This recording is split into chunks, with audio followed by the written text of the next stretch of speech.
அவர்கள் அனைவருக்கும் சமமானவர்கள் தான். அவர்களுடைய கைகளுக்கு நிலம் வேண்டும். அவர்களை மிராசுதாரர்கள் ஏமாற்றுகிறார்கள், ரயத்துவாரிகள் ஏமாற்றுகிறார்கள். அவர்களுடைய இந்த நிலைமைக்கு யார் காரணம் என்று பட்டியலிடுகிற போது அப்படிப்பட்ட ஒரு மாவட்ட ஆட்சியரை என்றைக்கும் நாம் பார்க்க முடியாது. ஒரு இங்கிலாந்து நாட்டினுடைய பிரதிநிதியாக இருந்து கொண்டு இந்த ஒடுக்கப்பட்ட தலித் சமூகத்தின் நிலைமைக்கு யார் காரணம்? நாம் தான் காரணம் என்று சக ஆட்சியர்களை விமர்சித்த ஒரு மகத்தான மாவட்ட ஆட்சியாளர் பிரபன்கீர்.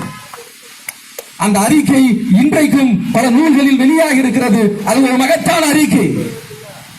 அவன் செய்த பரிந்துரைகளில் தான் இவர்களுடைய நிலங்களை சுரண்டி வைத்துக் கொண்டிருக்கிற, ஏமாற்றி வைத்துக் கொண்டிருக்கிற மிராசுதாரர்களிடம் அந்த நிலங்களை பிடுங்கி அந்த மக்களுக்கு நிலம் கொடுக்க வேண்டும், அவர்களை நில உடைமையாளர்கள் ஆக்க வேண்டும், அவர்கள் இனி யாருக்கும் அடிமை இல்லை என்று நாம் அவர்களுடைய சமூக நிலையை உயர்த்த வேண்டும் என்று யோசனை சொன்னவன்.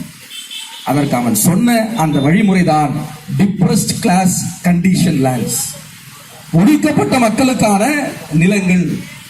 அதை யாரும், அதாவது தலித் சமூகத்தை சாராதவர் அதை கிளைம் செய்ய முடியாது. அந்த நிலம் ஒடுக்கப்பட்ட மக்களுக்கு வழங்கப்பட வேண்டும். 10 ஆண்டு காலம் அவர்கள் தான் அந்த நிலத்தை வைத்திருக்க வேண்டும். 10 ஆண்டுகளுக்கு பிறகு அந்த நிலத்தை அவன் யாருக்காவது விற்க வேண்டும், வாங்க வேண்டும் என்று சொன்னால் அதே சமூகத்தை சார்ந்தவர்களுக்கு தான் கொடுக்க வேண்டும். இதைத்தான் பிற்காலத்தில் நாம் பஞ்சமர்கள், நிலம் என்பது பெண்ணோடு தொடர்பை பார்க்கிற ஒன்று, ஒரு பூமி தாயாக நாம் பார்க்கிறோம், பெண்ணாக நிலத்தை பார்க்கிறோம். அதனால் பஞ்சமர்கள், பஞ்சமி என்று சொல்லி நாம் அதற்கு பஞ்சமி நிலம் என்று பெயர் சூட்டி 1990களில் அந்த போராட்டம் இந்த மண்ணில் தொடங்கியது.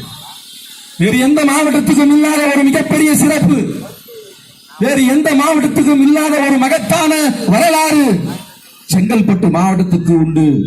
பஞ்சமி நிலங்களை மீட்கிற அந்த போரில் 2 பேரை நாம் இழந்திருக்கிறோம், விதையாக்கி இருக்கிறோம். அண்ணன் ஜான் தாமஸும் ஏழுமலையும் இந்த